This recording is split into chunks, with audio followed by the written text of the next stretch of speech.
I mean, he's the most disingenuous man I've ever seen. And I want to tell you, my people will not believe him for a minute. Does anyone have any questions for Patty or for me? No? No? Anybody? Cher just dropped a verbal nuke on Trump, and Caroline, America's favorite press secretary turned rage machine, absolutely erupted like she just found out Starbucks ran out of pumpkin spice. What did Cher say? Why is Caroline foaming at the mic? Buckle up, this political soap opera just got deliciously unhinged. The people he will bring with him will put an end to any hope that women have of getting the rights that we had in Roe versus Wade. I believe they will put an end to any gay marriage. They will put an end to gay adoption. It's not going to hurt me. I'm 70. It's not going to do anything to me, but it's going to do stuff to young people. And that really scares me and it really bothers me. It finally happened. Cher, the eternal queen of glitter, towering wigs, bedazzled jumpsuits, and Twitter rants so scorching they could melt steel beams, has spoken. And Donald Trump's comb-overs has not known a single moment of peace since. The instant she unleashed her verbal flamethrower, somewhere deep in the bowels of Mar-a-Lago, Trump's ego crumpled like a lawn chair at a sumo wrestling match. You could practically hear the sound of bronzer cracking under the weight of public humiliation. His spray tan probably filed for emotional distress. Cher didn't just clap back, she detonated a glitter bomb straight into Trump's fragile pride. Go find another job whose interests you align with. You don't have to go home, but you can't stay here. I think Governor Walz, unfortunately, is living a sad existence after his devastating defeat on November 5th. I'm shocked that he is speaking at nighttime. I thought his bedtime was much earlier. Caitlin, regarding not taking your follow-up, Philip, go ahead. She didn't just call him out. Oh no, she launched a verbal disco ball of fury, spinning straight into the orange abyss that is Donald Trump's political career. It was a savage, no-holds-barred takedown that no one saw coming. And guess who immediately lost her mind like a Dollar Tree confetti cannon on New Year's Eve? Caroline Leavitt, Trump's press secretary and full-time MAGA hype woman. The human equivalent of a Trump bumper sticker with Wi-Fi, blasting out absurd talking points with zero self-awareness, as if her only job was to be the human embodiment of the Make America Great Again slogan. I understand how the people were so desperate to pick this man, you know, this unbelievable narcissist who could change the face of our world if we let him. And the only thing that will save us is you. If you're enjoying, please subscribe. Caroline opted, which for her means she sprinted to every available Fox affiliate, desperately trying to convince America that the true victim in this scenario isn't the guy who hoarded classified documents in his sock drawer, but poor Donald Trump. Yes, poor baby Trump, who was just mercilessly spoken about by a woman in her 70s, who, by the way, has a better fan base and a stronger Wi-Fi signal than Caroline could ever dream of. Naturally, Caroline's mission was clear: distract everyone from the glaring absurdity of Trump's actions by pretending he's the real martyr here. Classic move. I'm now regret giving a question to the Associated Press. Thought you were making a face at my previous answer, so what's going on? It took me about a minute and a half to think of 5 things I did last week. I do 5 things in about 10 minutes. And I think it's insulting that you are trying to test my knowledge of economics. Thank you. Let's be real. Cher has survived Sonny Bono, Twitter trolls, and the entire 1980s. She's witnessed the rise and fall of musical trends, endured fashion disasters, and fought off cultural shifts with a fierce sense of style and wit that can't be shaken. Now, she's not afraid of a guy who thinks Diet Coke counts as hydration and spell check is liberal propaganda. She's been through more chaotic moments than Trump could ever fathom. When Cher comes for you, she doesn't miss. And Donald? Oh, he got scorched. Scorched in a way only Cher could deliver, with the precision of a diva and the power of a legend. I have to tell you something. If someone said that my daughter was a hot piece of ass, I would put my fist through his face. Someone who would bring down the country because he doesn't win does not deserve anything, deserves nothing. He deserves nothing. He does not deserve any kind of respect, loyalty. I don't think he has 2 moral fibers to rub together.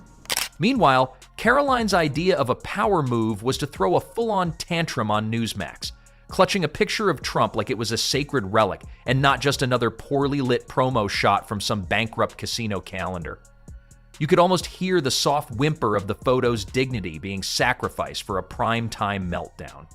As she ranted, she claimed Cher's words were an attack on the American people, which in MAGA speak translates to, someone hurt my boss's feelings and now I have to scream about it on national TV before I retreat back into my next Truth Social post. It's the same strategy every time. Make a dramatic spectacle, throw some buzzwords around, and pray the outrage machine keeps churning.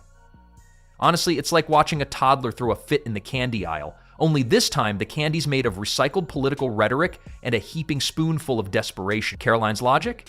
If you yell loud enough and wave the Trump photo around, maybe people will forget that your argument is as flimsy as the paper it was printed on. Does the president feel that he was misled by his national security advisors, whoever it was that told him there was no classified information in there, now that he's seen these messages? I've now been asked and answered this question 3 times by the both of you, and I've given you my answer. The president feels the same today as he did yesterday. Philip. And on my follow-up on what you had just said. Go ahead, Philip. Caitlin, I'm not taking your follow-up. But let's back up a bit, because Cher's glorious takedown didn't come out of nowhere. It was sparked by, surprise, surprise, Donald doing what he does best, making a spectacle of himself. This time, he was babbling on stage like a malfunctioning Alexa, looping between complete nonsense and borderline incoherence.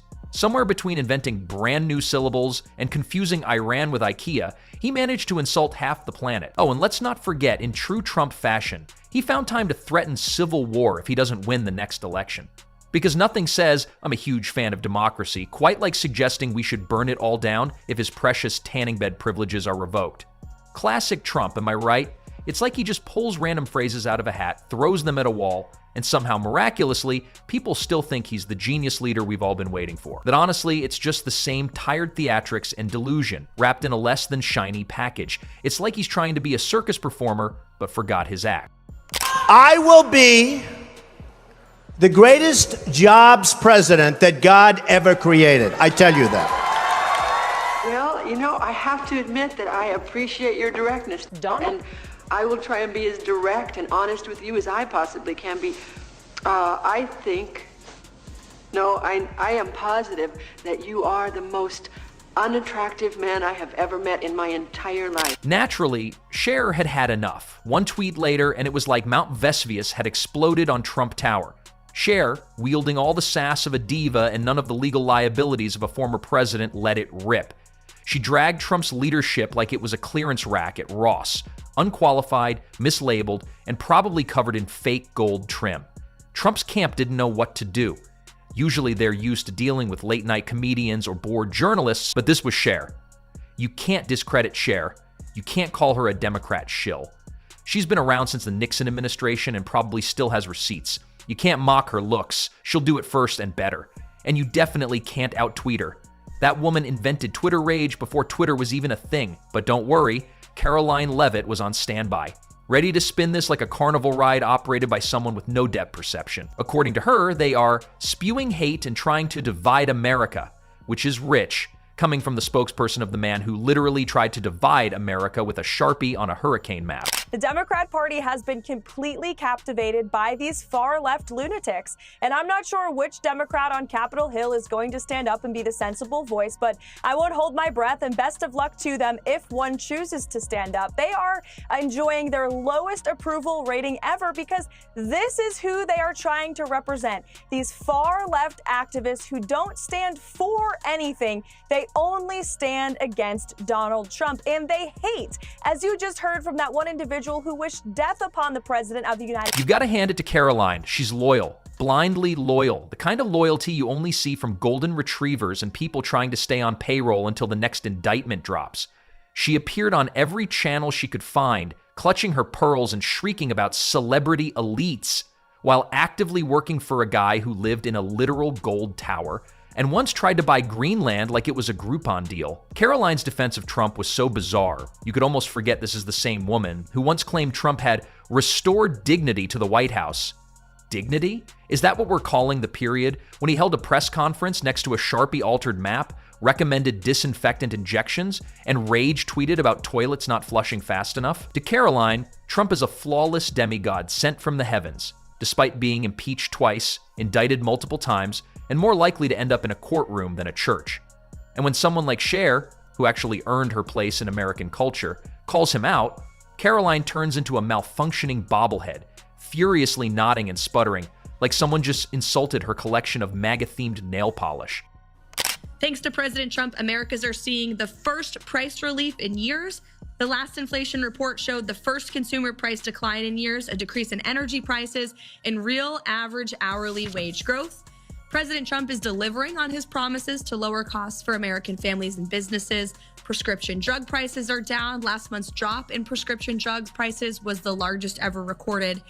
And thanks to President Trump ending Joe Biden's reckless war on American energy, gasoline prices and energy prices are down as well. Meanwhile, Cher is out here having lived to see Don't Be Frightened, Cher Doesn't Go Alone, with the view of Cher's Not Frightened to cosplay, while he hides behind his gold-plated insecurities and reposts fan fiction about himself on Truth Social. Cher walks into every room with decades of experience, raw honesty, and zero tolerance for fascist cosplay. She doesn't need a PAC, a lawyer, or a teleprompter. She's got a platform, a voice, and the kind of credibility you only earn after surviving both the music industry and 10,000 interviews where Barbara Walters tried to make you cry. Trump, on the other hand, has Truth Social, a pyramid of unpaid legal bills, and a diet that consists entirely of resentment and chicken tenders. Cher is everywhere Trump fears to tread: reality, intelligence, decency, and the ability to finish a sentence without incriminating herself. While Trump spends his days rage tweeting in all caps about windmills and toilets, Cher's busy calling out the entire Trump circus, from the ringleader in the Orange Foundation to the clowns in MAGA hats juggling subpoenas. She doesn't tiptoe around the truth like his lawyers do when asked, "Did your client attempt a coup?" She just belts it out at full volume with backup vocals and pyrotechnics. Intellectually retarded, you're morally reprehensible, vulgar, insensitive, selfish, stupid, you have no taste, a lousy sense of humor, and you smell. You're not even interesting enough to make me sick. The Trump administration was basically a bad cover band of democracy, and Cher's out here doing sold-out shows, roasting them all. She sees straight through Jared Kushner's haunted doll energy, Kellyanne Conway's unblinking gaslight routine, and J.D. Vance's desperate impression of a sentient flag pin. And let's not forget Melania, who's been blinking in Morse code for 4 years straight, hoping someone, maybe even Cher, will read the signs. Cher doesn't need to take the fifth. She's taking names. She's turning Trump's fragile ego into performance art. Every time he opens his mouth to whine about witch hunts or how unfair it is that people expect him to read, Cher's there, metaphorically handing him a mirror and a thesaurus. And every time a new indictment drops, like one of her platinum records, she's already a step ahead, live streaming herself laughing with the caption, "I told you." In the short time we've been together, you have demonstrated every loathsome characteristic of the male personality and even discovered a few new ones. You are physically repulsive, intellectually retarded, you're morally reprehensible, vulgar, insensitive, selfish, stupid, you have no taste, a lousy sense of humor, and you smell. You're not even... She's the kind of woman Trump pretends doesn't exist. Confident, unapologetic, smarter than him, and not interested in his gold-plated nonsense. And because Cher's not scared of his power, his base, or his bootlicking entourage, she's the biggest threat to his carefully constructed fantasy where everyone either worships him or sues him. While Trump is busy yelling at clouds and confusing rallies with therapy sessions, Cher's trending for actually saying something worth listening to. She doesn't need to shout fake news because she's been the real deal since before Trump knew how to spell campaign. And in the great concert hall of American chaos, Cher's not just the headline act, she's the encore that Trump never saw coming, through more presidents than most of us have had phones, and still manages to have sharper takes than 99% of cable news. She saw Trump for what he is, an insecure conman with a megaphone, and decided she wasn't having it. Her words hit Trump like logic hits a flat earther, loud, unwelcome, and fundamentally incompatible with their worldview. And he lies. He tells something, and then you go back and you see what he said, and it seems like the truth both times. He's so terrific at lying. I've never seen anybody so good. But the best part? This all happened during one of Trump's comeback weeks, where his team tries to make him look presidential by surrounding him with flags, old white men, and inexplicably, Kid Rock. The last thing they needed was a pop culture legend throwing Molotov cocktails made of truth and eyeliner. Sherry isn't afraid of Donald Trump, and that's exactly what terrifies him. She doesn't need a PAC, a legal team, or a carefully scripted teleprompter. She's armed with something far more dangerous. A voice that cuts through noise, a platform she built herself, and the kind of credibility you only earn after decades in the brutal, backstabbing world of the music industry. She's done 10,000 interviews where Barbara Walters tried to make her cry, and she walked out stronger every single time. Meanwhile, Trump is holed up on Truth Social, rage posting in all caps between bites of his resentment-flavored chicken tenders. One speaks truth to power, the other eats power with honey mustard. And that, my friends, is the real show.